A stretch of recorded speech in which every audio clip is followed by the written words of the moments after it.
Labą dieną. Labą dieną. Šiandien mes vėl susitinkame pasaulyje iš kaimo ir kalbėsime apie labai įdomų dalyką, apie dalyką, kurio 21 amžiuje turbūt net nebūna. Ar būna? Nežinau, pasiaiškinsime. Tai šiandien kalbėsime apie stebuklus. Stebuklas, kuris, šiuolaikiniam pasauliu galbūt dažniausiai asocijuotųsi su tuo, ko dar iki galo nepaaiškinai, bet neabejotinai tikrai išsiaiškins ir tada anaiptol tai nebus joks stebuklas. Ar stebuklas dėl to, jog iki galo nesupranti, ar stebuklas dėl to, jog visgi kažkokia transcendencija įskelia mūsų kasdienybę. Tai turbūt šiandien apie tai truputėlį ir galbūt Kastytį gali mums papasakoti apskritai, ką galėtume traktuoti kaip stebuklą. Taip, mes pasižiūrėsim šiandien tikriausiai į stebuklus iš tokios krikščioniškos perspektyvos ir tam, kadangi turime labai gerą progą, geresnės net negali būti, tai būtent šios knygelės, kuri matosi priekyje, žmonių liudijimai apie stebuklus nutikusius Švilovoje, tai ta knygelė toks ir vienas didžiausių paskatinimų yra šnekėti apskritai apie stebuklus. Ir kitas dalykas, labai vėlgi tas su mūsų laidos ta tokia misija iš tikrųjų labai susiję, nes mes ir sakėm, kad mes esam tie, kurie norim šnekėti apie transcendentinį, apie šiek tiek metafizinį pasaulį, kaip ir minėjai, apie tuos dalykus, kurių sako, kad 21 amžiui nebėra ir jų niekada nebuvo, nes žmogus buvo tiesiog kvailas. Paskui aptarsim gal šitą Davido Humo mintį tokią, jis nesakė, kad kvailas, bet menkai išsilavinęs. Ir tai aš manau, kad kažkoks toks mūsų pokalbis šiandien būtų visai prasmingas pašnekėti apie tos antgamtinius reiškinius, kurie vienaip ar kitaip paliečia mus, noriu tikėti visus. Ir taip, kaip tu, Silvija, visų pirma, vertinti mūsų šitos knygelės išėjimą? Tai pirmiausia, turbūt reikėtų trumpai konstatuoti faktą, kad rugsėjo mėnesį Šiluva pasiekė knygelę apie nutikusius stebuklus Šiluvoje žmonių liudijimai, kurie yra fiksuoti nuo XIX amžiaus pabaigos. XIX amžiaus maždaug pabaigos fiksuoti žmonių liudijimai, kurie vienaip ar kitaip reiškia, kad jie tikėjosi stebuklo, o kartais net ir nesitikėjo, iš tikrųjų, galima būtų irgi rasti ir paskaityti. Ir iš tikrųjų tas stebuklas jiem įvyko. Dalis jų yra su įvairiausiais medicininiais dokumentais ir panašiai, didžioji praktiškai absoliuti dauguma yra susijusi su sveikata. Ir turbūt tai ir buvo toksai vienas paskatinimas dar kartą šitam, kartais ir tokiam cinizmo kupiname pasaulyje prisiminti, kad stebuklai visgi vyksta. Jo, ir mane visoje šitoje knygelės, skaitant, toks eina tarsi leitmotyvas, nesau, kad visi liudijimai yra tokie, bet toks einantis leitmotyvas yra tas, kad tie žmonės, kurie meldėsi ir patyrė stebuklus, būtent tie žmonės rašyti, jiem tas stebuklo įvykis nebuvo kažkas tokio, laimėjau loterijoje. Tai buvo tarsi, tai nebuvo kažkokia kasdienybė, bet tai buvo labai tikėtina. Reiškia, tai rodo labai didžiulę tikėjimo skvarbą. Aš įsivaizduoju ir tai yra toks tikriausiai viena iš tų sąlygų žmogui veikti gamtą per antgamties, reiškia, tą realybę, kai tu tikrai žinai, kad tau tai gali atsitikti. Tai tas tikrai žinojimas, kad yra Dievas, kad yra mergelės Marijos ta užtarianti globa ir malda danguje, tas tikras žinojimas, toks iš tikrųjų, tai jisai galingas, nesakau ginklas, nesakau priemonė, bet galingas įvykis žmogaus gyvenime, kai ir tu prašai sveikatos, nes sveikata mums brangi, tu ją lyg ir gauni, bet tas išgyjimas jau nebetampa svarbiausiu tavo įvykių gyvenime. O tas, kad malda buvo išklausyti daug svarbiau, jau tada, kaip pasakyti, ir matai, ir tai turbūt įvykis, kuris paliečia ne tik tavo gyvenimą. Jis eschatologinis įvykis. Sakyčiau. Nes jisai paliečia daugybę gyvenimo aplinkui, tame tarpe net ir tuos, kurie turbūt paima į rankas šiandien tą knygelę ir ją skaito. Be jokios abejonės, iš tikrųjų tas liudijimas ir tas žmogaus paties patvirtinimas, kad štai man taip nutiko, tai yra nedidelė viltis, aišku, kiekvienam iš mūsų ir iš apskritai žmonėm. Tik tai, aišku, vėlgi reikia visą laiką pasakyti, kad pats stebuklo įvykis jis nėra kaip pasakyti, burtų lasdelė. Tai negali žmogus vien tik savo valia to, kaip pasakyti, susikurti. Tai čia toks irgi yra tos limitas mūsų nežinomybės, reiškia, kodėl, sakykime, vienam atsitinka, o kitam neatsitinka. Nors aš manau, kad kiekvienam žmogui gyvenime atsitinka kažkoks tai įvykis, kuris gal nebūtinai per tokią labai ryškiai antgamtinę perspektyvą, bet jį paliečia iš tos transcendencijos, iš tos anapusybės. Aš nemanau, kad bent vienas žmogus yra gyvenęs ir šito dalyko nepatyręs. Bet čia toks, kad nepradėtume. Bet tada vienaip ar kitaip jis viską paaiškina. Dėl to, kai mes galėtume iš esmės apibrėžti stebuklą, kas tai yra? Aš sakyčiau, kad patys žmogui patiriamo du tokius šaltinius, norėčiau paminėti. Vieną pirminį šaltinį, o antrą tokį labai svarbų vakarų civilizacijos raidai. Tai visų pirma, Evangelijos pagal Morkų 11 dalis, Evangelijos pagal Matą 21 dalis, kur Jėzus iš tikrųjų kalba apie ne tai, kad stebuklą, Jėzus pats padarė labai daug stebuklų, būdamas Dievas, bet man labai patinka ta vieta, sakykime, tai būtent Morkaus 11 ir Mato 21, kur yra aprašoma, kaip jau Jėzus prieš eidamas į Jeruzalę, ir jisai pamato figmedį, ant kurio nėra vaisių, nes yra ne figų metas. Ir jisai supyksta ant to vaisiaus, jį, kaip pasakyti, prakeikia ir tas vaismetis, vienoje Evangelijoje iškart nudžiūna, o kitoje Evangelijoje rašoma, kad iš ryto jisai yra nudžiūvęs jau. Ir mokiniai jo klausė, viešpatės, žinai, vaisius, kurį, prakeikiai nudžiuvo. Ir jisai, Jėzaus tas atsakymas toks ir gniuždantis, ir sudėtingas priimti ir panašiai, kad, taip atsitinka, reiškia, dėl silpno tikėjimo ir labai įdomus yra tas dalykas, kad, buvo ne figų metas, reiškia, pats Dievas sukuria figmedį, nustato jam kažkokį raidos ciklą ir dabar jis atėjęs į žemę žmogaus kūne reikalauja, kad tas figmedis elgtųsi priešingai tam, kam jis buvo užprogramuotas. Ir paskui Jėzus sako, jeigu turėtumėte bent mažiausią tikėjimą, galėtumėte liepti kalnui mestis į jūrą ir taip tau ir atsitiktų, tau taip atsitiktų. Būtent tam žmogui, kuris lieptų, reiškia, jo realybėj tas pasikeistų. Tai čia mes, aišku, paliečiam labai gilų, reiškia, Jėzaus posakį, kad, reiškia, nereikia pasitenkinti realybės dėsniais, o turi būti tikėjimas apie dėsnius, kokie jie galėtų būti. Tai yra super gili mintis ir, sakyčiau, paskui filosofai, mes aptarsim Hjumą, Kantą šiek tiek. Nieko geresnio iš tikrųjų apie tai nėra ir pasakė apie žmogaus proto gebą. Tik tai jie yra pasakę, tai yra neįmanoma padaryti. Tai sakyčiau, čia yra labai tokia stipri mintis. Bet stebuklai yra pakankamai anksti minimi kaip tokie. Ir netgi naudojami kaip,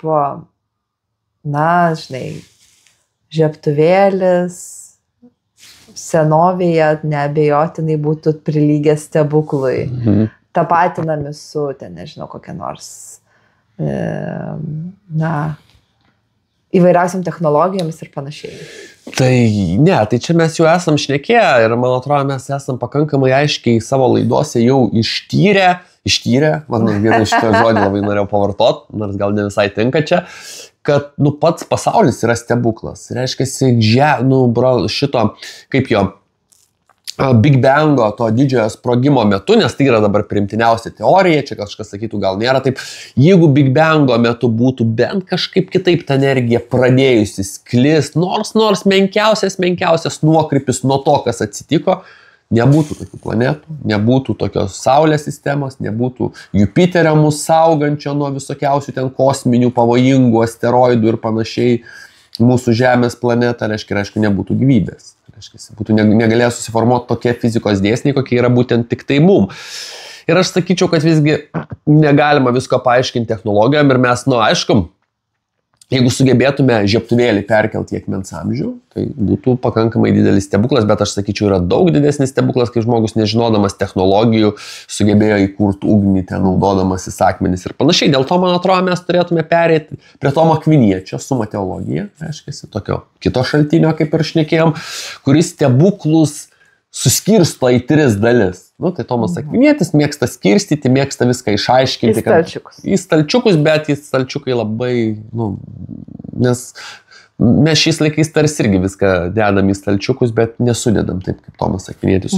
Tai va, aš net ir pasižymėjau, būtent sumo teologijoje, pirmoji daly, pars prima, yra 3 dalykai, kad yra miraculum supranatūram, reiškia stebuklai, kurie yra visiškai virš prigimties, kur jų gamta, jokių būdų gamtoje tai negalėtų vykti, tai čia tikriausiai būtų visokie apsireiškimas, pavyzdžiui, Marijos Šiluvoj būtų tas, arba, sakykime, Marijos apsireiškimas Fatimoje, nes žmogus, kuris, teoriškai fiziniam pasauliu jau yra miręs, jisai negali, reiškia, pasirodyti vėl čia esantis gyvas, jokių būdų, sakykime, ne, kiek mes suprantam gamtą.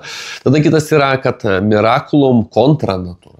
Reiškia, tie, kas prieštarauja įprastai gamtos tvarkai, bet teoriniu požiūriu tai galėtų būti. Pavyzdžiui, koks nors saulės šokinėjimas Fatimoje, ne, kaip ten buvo tie garsieji stebuklų 13 dienom ta virtinė ir saulės šokinėjimo stebuklas, kurį stebėjo apie 50 ir 100 tūkstančių žmonių ir saulė ten darė įvairiausias formas ir tie žmonės tai matė kolektyviai, bet to nematė visi žmonės pasaulyje. Ne?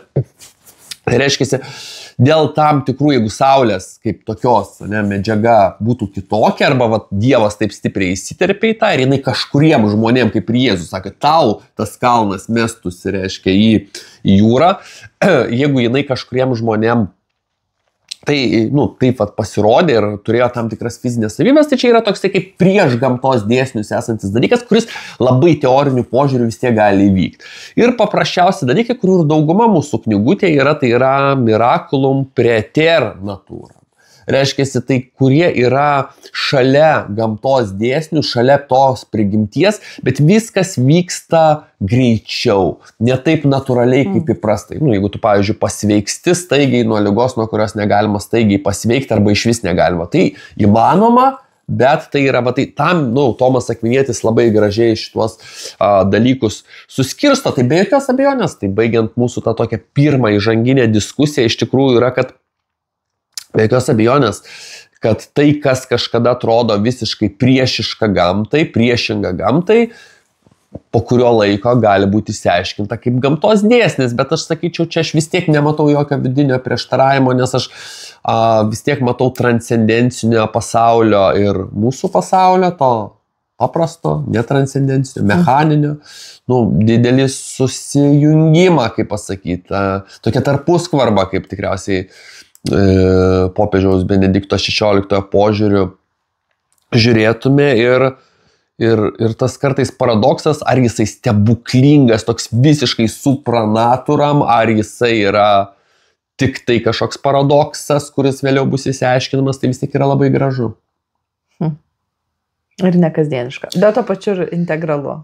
Integralu, nes iš tikrųjų netgi mūsų senieji intelekto, kaip pasakyti, tėvai Platonas ir Aristotelis jau šnekėjo apie, pažinau, pats žodis paradoksą, jisai yra, aišku, Aristotelis buvo arčiau galbūt žemės ir pas jį metafizikoje paradoksas yra tokia kaip grinai integrali gamtos dalis, galbūt nesuprasta, galbūt kaip tik apibrėžianti pačią gamtą, Platonui tai, ta prasme, visos neįprastybės gamtoje buvo suvokiamos kaip demiurgo, reiškia, vis tiek senovės graikai iš tikrųjų tie visi pagoniški dievai, tai čia tik tai tarp kitko masėms liaudžiai, bet intelektas buvo prieėjęs tos, tokios pakankamai vieningos nuomonės, kad yra kažkoks vienas demiurgas, valdovas, kūrėjas, vienis, paskui.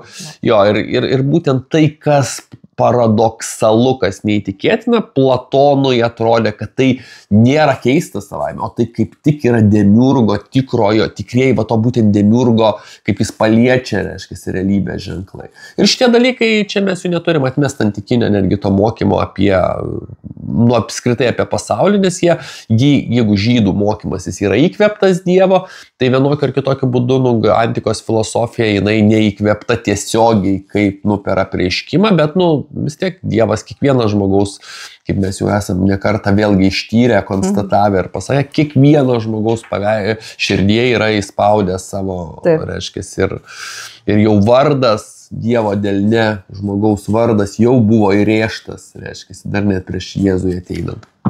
Žinai, man turbūt įdomiausia buvo ir renkant, ir transkribuojant, surašant tos stebuklus, tai yra jų kasdieniškumas. Tai yra tai, kad pokalbis apie stebuklą nebuvo kažkoksai tai egzaltuotas ir štai, va čia tada, bet tiesiog dariau, prašiau. Net ir viena moteris iš tikrųjų labai labai džiaugiamės, jog su dalimi žmonių mums pavyko susiekti gyvai, kurių stebuklai čia yra aprašyti. Ir atsimenu, jinai atvyko knygutė išleidus ir pasakymas, jog tuo metu, kada įvyko tai jų nelaimė, dukra buvo vežama su greitosios pagalbos automobiliu, bet jau su reanimobiliu į Kauną beros, jinai buvo tada vežama. Ir pati mama, jinai dirba slaugos srityje, tai medicinos srityje. Ir be to, kad dalis artimųjų važiavo būtent tenais paskui tą reanimobilį, dalis išlipo Šiluvoje. Ir tas moters pasakymas, jog mes žinojame, ką reikia daryti. Toksai, žinai, mes nebandėme loterijos, o galbūt pavyks, o blogiau nebus, žinai, kaip sako. Bet mes tiesiog žinojame, ką reikia daryti. Jo, čia gali kiek nori teoretizuoti, kas aišku irgi yra svarbu, bet tokie dalykai betarpiškai paliečia tas žinojimas, ką reikia daryti tokiais momentais. Dėl to tie stebuklai ir gali vykti iš tikrųjų, nes yra žmonių, kurie, tiksliai žino, ką reikia daryti. Tai čia labai džiugu, ačiū už to žmonės. Bet grįžtam prie stebuklo. Tai mes nebuvom. Ne tik tai prie pavienių žmonių ir pavienių istorijų, bet, tarkime, tos klasifikacijos, kurią paminėjai, kai Tomo Akviniečio klasifikacija, be abejo, klasika mūsų, Aristotelis, Platonas. O žengiant toliau?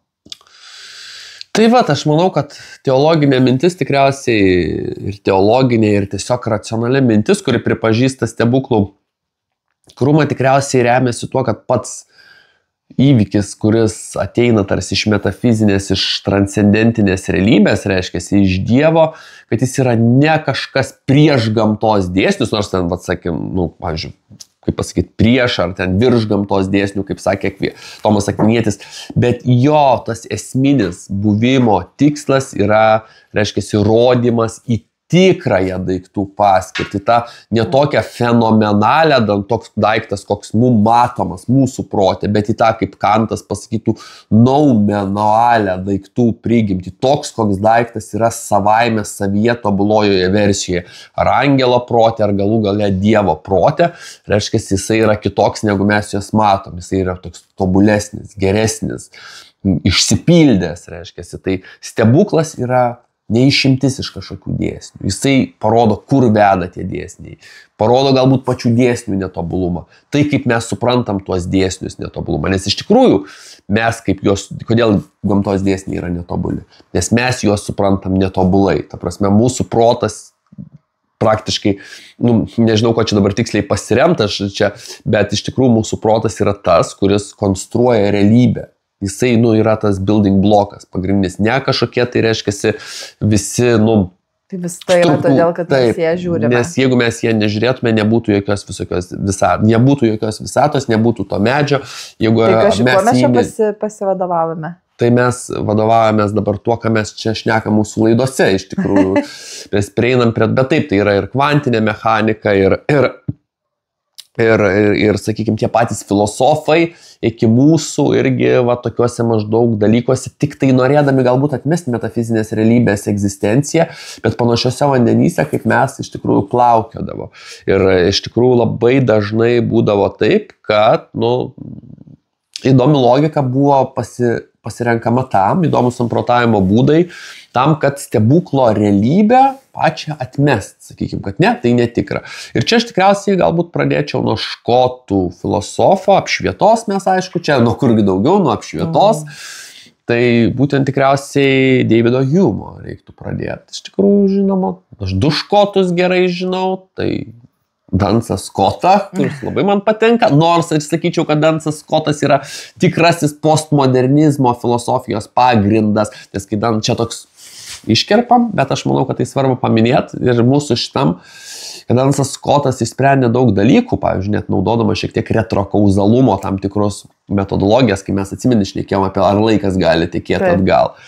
Bet Dansas Skotas sakė, kad univokal yra buvimas Dievo ir buvimas žmogaus, kad reiškia pats buvimas Dievo ir žmogaus buvimas yra to paties būties pobūdžio. Reiškia, ne tai, kad žmogus būna sava būtim, Dievas būna kitokia, ne aukštesnė būtim. Pagal Dansą Skotą buvo tai, kad žmogaus ir Dievo būtis yra to paties pobūdžio. Iš tikrųjų labai gera, gili viduramžių filosofijos mintis, bet čia toks kabliukas, kad žmonės paskui ją pasiima kaip tokią postmodernų faktą, kur ne faktas, Dansas Skotas taip nesakė, bet kad reiškia žmogui buvimas galimas be Dievo, jeigu pati būtis yra supranti to paties pobūdžio.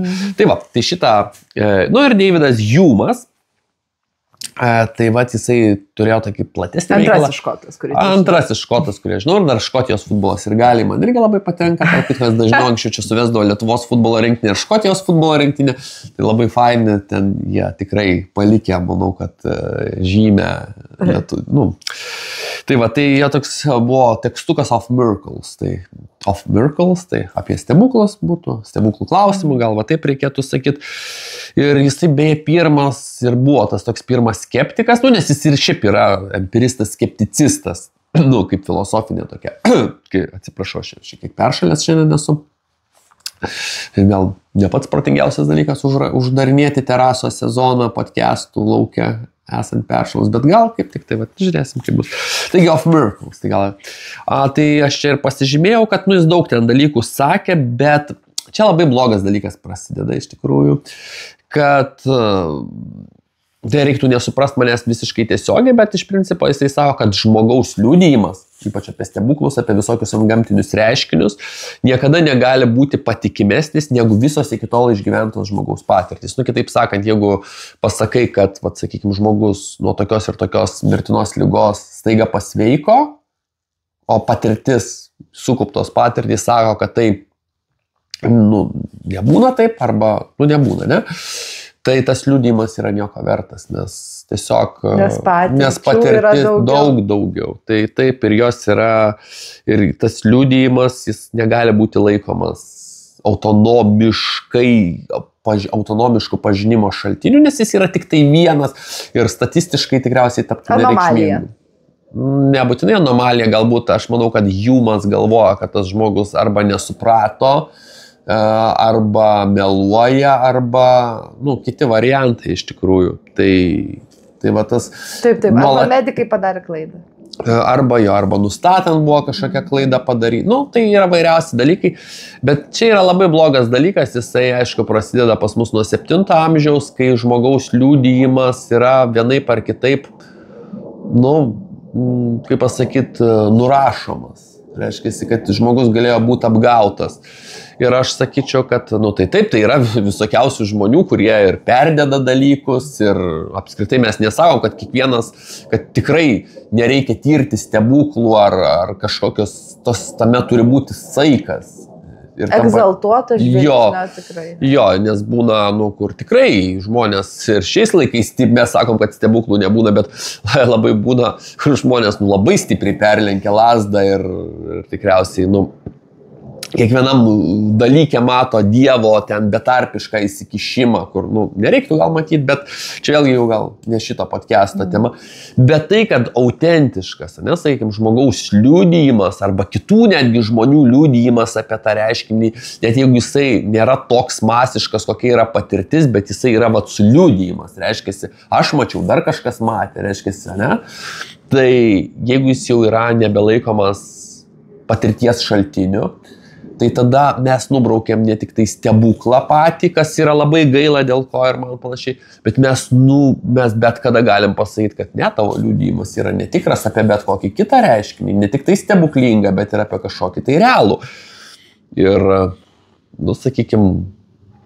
Mes iš esmės paliekam viską masiai.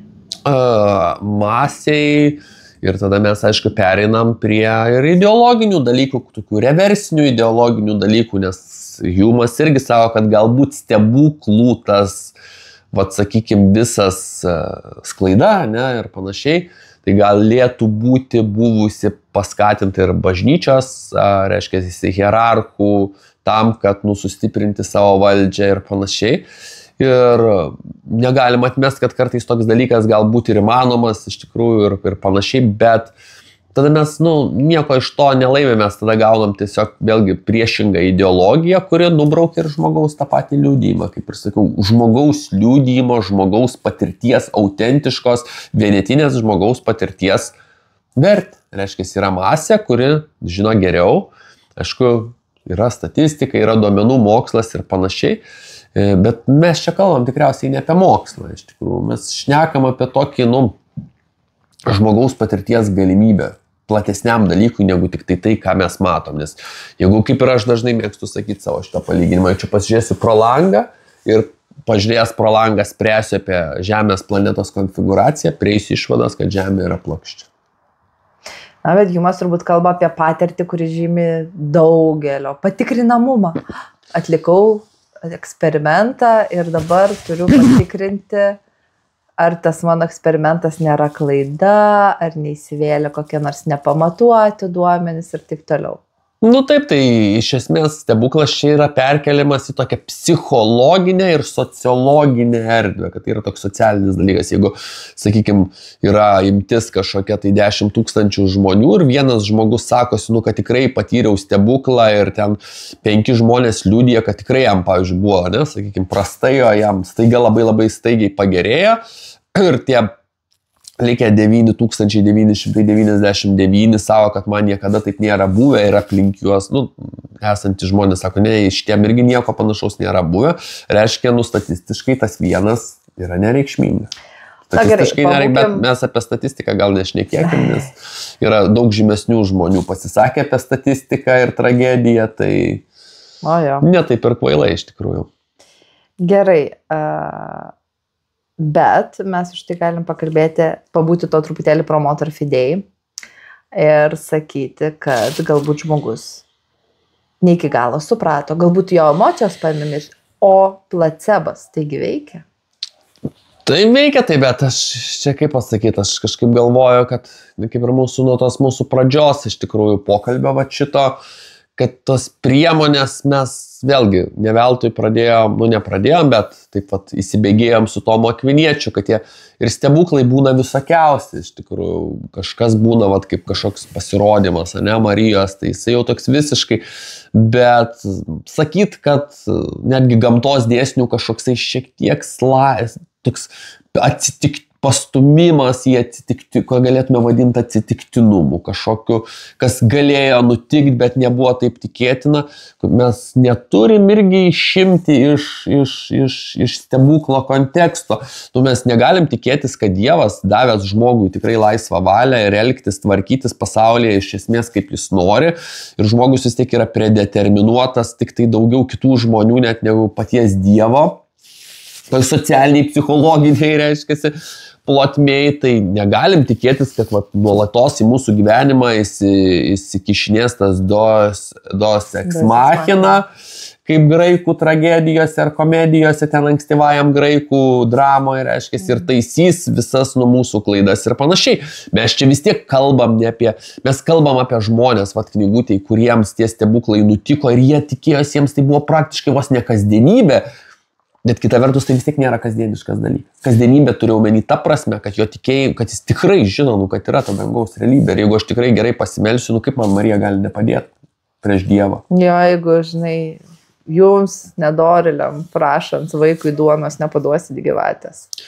Tai tai ir čia toksai aš kažkaip tas visas skepsis jisai man nieko man tos ir mums tikriausiai ir nežinau kaip mūsų klausytojams, bet tikriausiai tos įtakos didelės reiškiasi nedaro, nes čia aišku yra, vėlgi kaip ir Jėzus sako, turi turėti tikėjimą, bet pos negarstyčios grūdą, mažutį, reiškiasi šiokį tokį, o tas dalykas yra labai sunku ir turėti tikėjimą taip iš tikrųjų yra sunkiau tikriausiai negu kad tas stebuklas atsitiktų, kai tu jau turi tikėjimą. Bet čia šito dalyko mes jau nepapasakosim tikriausiai taip.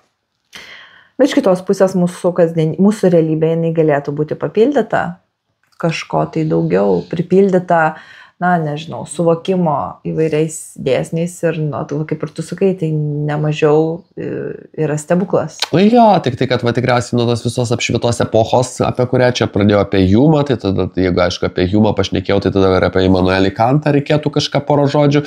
Tikriausiai pasakyti, Kantas buvo iš tų, kaip mes, kaip šnekėjom, sakėm, kai kurie mąstytojai labai įdomiai mąstė ir labai apie tą metafiziką. Bet tik tai jų mąstymas pats veda link tiesos, bet jie toks įspūdis, kad jie paskutiniam posūkyje važiuoja ne link finišo, bet kažkur į tribūnas, tenais nueina. Tai aišku, čia gal griežtai vertinu tokius klasikus, bet mes dabar gyvenam demokratijoje, kol kas dar joje gyvenam, nežinau kaip čia bus. Tai Kanto samprotavimas vėl grįžtam, šiek tiek kartojamės, bet tokia sunkiai tiesa, bet kad jisai sako, kad žmogaus protas, a priori, reiškia, iš pat pradžių, prieš patirtį, a priori patirčiai apibrėžia gamtos dėsnius ir kaip jis juos apibrėžia, tokie gamtos dėsniai ir yra.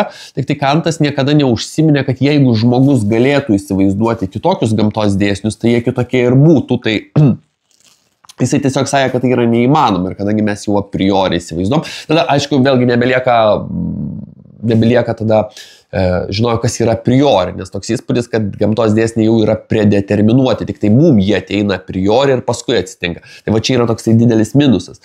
Bet jeigu mes galėtume įsivaizduoti kitokius gamtos dėsnius, tai jie ir būtų. Mums tikriausiai nereiktų įsivaizduoti gamtos dėsnių ten, kur gravitacija būtų dvigubai mažesnė ar panašiai, ar taip toliau, ar žmogaus kūnas būtų labiau atsparus ir mes galėtume žaisti krepšinį ne ant 3,05, bet ant 4 metrų. Skaičius galima būtų įsivaizduoti ir panašius. Clarką paskaičius galima ir panašius. Jo, arba ten Songoko realybė būtų, tikrai galėtume skraidyti ir tais chi blastais mėtytis ir būtų Tournaments of Power visokie vyktų, tai tas tikrai būtų labai sveikintina. Bet jeigu grįžtant prie realybės, tikriausiai šitą mums nereikia, šitas palikim mokslinės fantastikos, japoniško anime ir kitiem dalykam, bet man atrodo, kad mūsų tikslas vėlgi regėti daiktą noumenualų, reiškia tokį, koks jis yra, toks, koks jis yra savyje, neužtenka iš tikrųjų, nes toks, koks jis yra savyje, jis dar yra toks po sukūrimo tokios fazės, ne po sukūrimo laiko, bet, sakykime, po sukūrimo fazės. Bet labai norėčiau matyti daiktą, koks jisai yra, angelo bent jau protė, kokį nors, arba dievo protė, tai čia jau iš viso, reikia tokį galutinę, reiškia, tą paskirtį, tą daiktą. Ir čia labai gražiai siejasi su, tai čia būtų toks kitas dėsnis, tada pasaulis iš tikrųjų būtų kitoks, o ne tik tai skraidantis žmogus, supermenas ten, ar panašiai. Tai, įdomu, bet tai įdomu toks, čia mes apie kitas kategorijas šnekam. Tai tas Kanto, jeigu žmogus galėtų kitaip pažvelgti visatą, reiškia, kaip sakiau, tas mūsų požiūris, kodėl kosmosas netobulas, nes mūsų žvilgsnis, bet pats kosmosas visai tobulas iš tikrųjų, gal dėl tos priežasties jis ir tobulas, kad mes ten matom labai mažai, tai dėl to gal Jupiteris ir sugeba susirpti visus mums grasinančius ten asteroidus ir visokius dangaus smulkius kūnus, kurie galėtų lengvai trenkti Žemę, nes mes to Jupiterio taip gerai negalim matyti, negalim jo paveikti, tai galbūt jis yra toks tobulas mūsų saugotojas. Tai vat. Žinai, aš galvoju apie žmonės, kurie minimi šitoje knygelėje. Ir tai, ką tu pasakoji apie Kantą, ir galbūt tie žmonės, jie tikrai sugebėjo pažvelgti kitaip. Tai aš net nebejoju, tai vien tas dalykas, kaip skaitai, iš tikrųjų, kaip trumpos tos būna istorijikės, visos istorijikės, tai čia toks, mano, ne kažkoks sumenkinimas, bet kaip tik tai trumpos, bet jos tokios tikslios, jis pataiko į tą tikslą, į 10, be jokių įsiplėtimų. Tai aš kažkaip įsivaizduoju, kad tai ir yra tas pamatas, tu gal nematai daikto savaime, bet tu tiki, kad yra kažkas už to, kas gali sukurti kažką geresnio, negu tik tai, ką tu matai realybėje, ką tu patiri. O tas, ką tu patiri, gali būti ir tavo sveikatos problemos ir panašiai. Iš tikrųjų, tai tais laikais, įsivaizduoju, ir piligrimystės, kokia svarba, kiek yra tokių liudijimų iš sovietmečio, ne? Ar tarpukario, kur žmogus sako, jeigu pasveiksiu, pasižadu aplankyti Šiluvą. Tai įsivaizduok, reiškia, ta pati piligrimystė, kai jinai buvo sunku įvykdyti. Dabar tai kažkaip pasiekti Šiluvą, tai su automobiliu, su autobusu čia, o kažkada reikėjo daugiau pastangų, reiškia, pats netgi piligrimystės, pats pasiryžimo kažką fiziniam pasaulyje nuveikti, tas momentas buvo toks irgi pakankamai svarbesnis. Ne tik tai fizinė, bet ir ideologinė, sovietmečių persekėjo žmonės einančius. Ne, tai be abejo, kažką tokio nuveikti sunkaus galėdom pasiryžti. Dabar mes turim tokią biškį problemėlę, kad mūsų fiziniam pasaulyje viskas taip pakankamai lengva, kur čia dabar mes galėtume prisižadėti padaryti sunkaus. Tai va čia, bet čia jau aišku kitos čia jau laidos iš tikrųjų tematika, bet taip tas tikėjimo gylis, reiškia, jis man labai daro įspūdį, kas vienas geriausių dalykų, ką bet yra tekę skaityti. Paveikus paprastumas, paprastas tikėjimas, ne kažkoks išvedžio. Aš atsimenu, čia šnekėjom su vienu žmogumi ir sako, koks turėtų būti Dievo vaidmuo, reiškia, žmogaus gyvenime ir aš taip sakau, taip kaip Ratzingeris rašo apie tą pneuminį realizmą. Ką turi, sako, galvoju, kad sakau, šventoji dvasia tai yra jos veikimas, reiškia, kai Jėzus duoda šventąją dvasią, reiškia, tai kad jos veikimas žmogaus gyvenime turi būti kaip realybė. Ta prasme, ne tai, kad kažkas visai taip tai yra transcendentiška, bet kad tas veikimas turi būti realus. Čia ir dabar, yra, reiškia, veikia mane, aš bendra.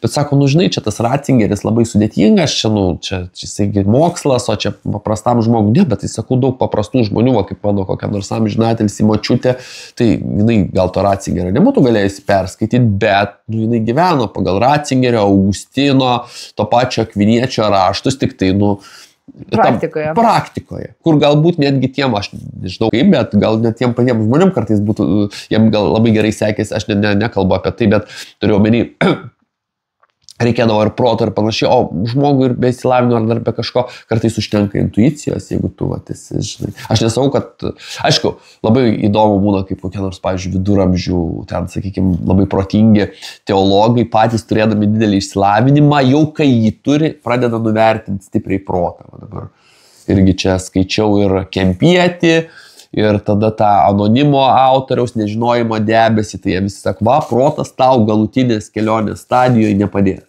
Niekada nepadės. Reiškia, nes protas, kaip Kantas, aš apie Kantą nieko nežinoju, bet čia mes tokį sudėliojam, susivom, retrokauzaliai, nes protas apibrėžia gamtos dėsnius tokius, kokius yra. Matai daiktus fenomenus, tokius, kokie matai paliesti ir panašiai. Nematai jų noumenalių, tokių, kokie jie buvo sumanyti būti. Tai reiškia, čia turėjau proto atsisakyti tam galutiniam. Tai aišku, aš neraginu dabar, kaip pasakyti, atsisakyti visiškai švietimo sistemos ir panašiai, bet, sakykime, reikia turėti užtektinai proto tam, kad tam tikrose situacijose protą atmesti ir atmest gana stipriai. Būtent tą protą, kuris sako, ne, to negali būti, ne, to negali būti. Ir dažniausiai, mokslinės visos technologinės revoliucijos irgi dažnai vykdavo tada, kai žmogus simdavosi kažko neįmanoma. Dar keldavo drąsias idėjas. O apie neįmanomus dalykus mes kviečiam skaityti. Iš tikrųjų, knygutę galite rasti kol kas tik Šiluvoje. Tai vienaip ar kitaip tada atvykite ir apsilankyti. Ir Šiluvos piligrimų centre tada galėsite įsigyti knygutę apie žmonių liudijimus, stebuklų, kuriems čionais nutiko. Ir iš tikrųjų dar kitas geras dalykas, tai yra prenumeruoti mūsų kanalą Pasaulis iš kaimo, YouTube kanalas Pasaulis iš kaimo. Vis tiek reikia prenumeruoti, laiką paspausti ir mums iš tikrųjų smagiau, kai tu gal su draugais pasidalinti, vis tiek smagiau, kai tu mes kaip ir čia, dėl ko mes čia visą šitą darom. Nežinau, dėl ko mes visą tai darom, bet tikrai smagiau yra, kai yra didesnis, tie skaičiukai vis tiek aukštesni. Ir mes visą laiką mielai jungiamės su jumis į diskusijas. Jo, mes tengiamės, jeigu koks komentaras atsiranda, tai kiek įmanoma ir atrašyti, ar sureaguoti kažkaip, tai, nes iš tikrųjų labai laukiam ir kažkokių diskusijų ir kažkaip vis tiek tikim, kad ta tokia temos apie metafiziką, apie tą pasaulį, kurio ne visai matom, arba apie pasaulį, kurį matom, bet iš to, kaip jis galėtų atrodyti, žiūrint iš to nematomo pasaulio. Man atrodo, kad visai yra tikslinga apžvelgti. Tai dabar kažkokia apibendrinimą tikriausiai laidelės. Ir nežinau, Silvija, aš kažkaip galvoju, kad šitą knygutę, nes mes kaip ir dirbom prie jos išleidimo, tai o man asmeniškai kažkaip buvo, aš tokias 2 net autorinės savo monografijas turiu išleidęs, bet man daugiau džiaugsmo čia buvo, aš nežinau kažkaip. Ir kažkaip visiškai nenoriu, kad čia pasakyti, kad buvo sureikšim, bet vat, iš tikrųjų taip jaučiuosi kažkaip, nežinau. Nors čiagi mes nieko neparašėme. Jo. Čia tokia įžangėlė, tokia parašyta, bet kažkaip man tai toks vienas... Turbūt tai labai įkvepiantis, nors ir labai, iš tikrųjų, toksai pirma reakcija buvo tiek nedaug. Tiesiog yra labai daug lakoniškų tų liudijimų, tokių labai ypač senesniai liudijimai, to turbūt ir spūdingi savo lakoniškumu ir paprastumu, be jokių didelių išvedžiojimų ar gražių nubangavimų, bet viskas labai aiškiai ir trumpai. Ir turbūt tai buvo dalykas, kuris iš tikrųjų tie net stebuklai įkvepia, net jeigu jie nutinka ir ne tau. Taip, tai aš irgi kažkaip man skaitau ir kažkaip man visgi ramiau iš tikrųjų, kad tokie dalykai iš tikrųjų vyksta, kad žmonės, reiškia, susiduria su anapusy, su ta transcendentinė realybė, su Dievu iš tikrųjų dėl to, kad, iš tikrųjų nuoširdžiai tiki ir kad, tai yra toks, ir vėlgi, kaip sako, niekas negalėtų patekti į dangaus karalystę, jeigu nebūtų tas Dievas toks gailestingas, bet turi tą 1% ir jis toks svarbus, be jo nieko negali įvykti, reiškia, leidi Dievui veikti, čia žmogaus valioje tokie dalykai, tai labai iš tikrųjų gražu. Tai vat. Ir manau, kuo toliau, tuo... Bet nebanalu. Jo, ir aš visgi dar, kaip būdamas vis tiek žmogus iš universiteto, aš dar vis tiek tokiai pabaigai norėčiau pasakyti, tai kaip čia dabar gražiau pasakyti, iš tikrųjų, tai manau, kad tai yra daugelis stebuklų, tai yra vis tiek antgamtinis reiškinys ir panašiai, bet aš kažkaip tikiu tą gamtinio, fizinio, mechaninio, kvantinio ir to dvasinės realybės tarpuskvarbą. Ir aš manau, kad mes dar ateityje, kaip ir, toks mėgstamas dabar, jisai gal labai impozantiškas personažas, bet Kim Jong-unas, kuris dabar skaitosi kaip protingiausias pasaulyje žmogus pagal tuos IQ skaičiukus ir labai jisai toks katalikas, manau, kad didelį darbą dirba tokio, jis tokio mesionizmo, gal irgi turi savo asmenybę, bet vis tiek ir jisai savo, kad šitie dalykai, kaip ir aš visą laiką sakydavau, tik aš daugiau iš tokios nuojautos, o jisai daugiau mokslo, to daugiau vis tiek technologijų, kad šitie dalykai vis tiek yra labai labai susiję, reiškiasi. Kurie dalykai? Kvantinė, mechaninė ir dvasinė realybės. Ir kad mes, galim tarp jų, būdamas žmogus, tas yra gražu, kad tu gali tarp jų, vienur reikia labiau tos tokios dvasinės širdies, kitur labiau reikia tos proto, smegenų, kad įeiti tuos dalykus, bet mes tokie universalūs esame. Ir dėl to jau patys esam stebuklas. Pasaulis iš kaimo. Pasaulis iš kaimo.